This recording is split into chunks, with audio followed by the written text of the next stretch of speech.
ஜிம்முக்கு work out பண்ண போறவங்க யாராவது அனார்கலி சுடிதாரோட போற கதையை கேள்விப்பட்டிருக்கீங்களா? அந்த கதையை கொஞ்சம் இங்க கேளுங்க. ஒரு 12 வருஷத்துக்கு முன்னாடி காலேஜ் 3 இயர் படிக்கிறப்ப ஏன் எதுக்குன்னே தெரியல ஜிம்முக்கு போற ஒரு ஐடியா. நம்ம எது பண்ணாலும் கூட நானும் வரேன் சேர்ந்து போலான்னு சொல்ற ஒரு ஃப்ரெண்ட் இருப்பாங்களே, அப்படி எனக்கும் ஒருத்தி இருந்தா. நாங்க 2 பேரும் சேர்ந்து எது செஞ்சாலும் அது ஒழுங்கா முடிஞ்சதா சரித்திரமே இல்ல.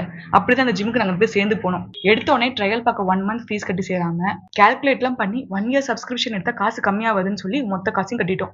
ஈவினிங் காலேஜ் முடிச்சுட்டு காலேஜ் பஸ்ல இருந்து டைரக்டா ஜிம்முக்கு போவோம். அப்பன்னு பார்த்து எங்க காலேஜ்ல வேற அனார்கலி ட்ரெஸ்ல தான் வரும் ரூல்ஸ் வேற போட்டுட்டாங்க. அப்புறம் என்ன அதுலயே ஒர்க் அவுட் பண்ணுவோம். இப்ப நினைக்கும் போது கூட தோணும், ஏன் எங்க 2 பேர்ல ஒருத்தர் கூட அறிவில்லைன்னு. ஒரு 1 மந்த் தொடர்ந்து போனோம். அதுக்கப்புறம் டெஸ்ட் எக்ஸாம் சொல்லி ஒரு 1 வீக் கிட்ட போல. அதுக்கப்புறம் ஜிம்முக்கு போய் பார்த்தா அங்க ஜிம் இருந்ததுக்கான அறிகுறியே தெரியல. மொத்தத்தையும் தொடச்சு கட்டி வெக்கேட் பண்ணிட்டு போயிட்டாங்க.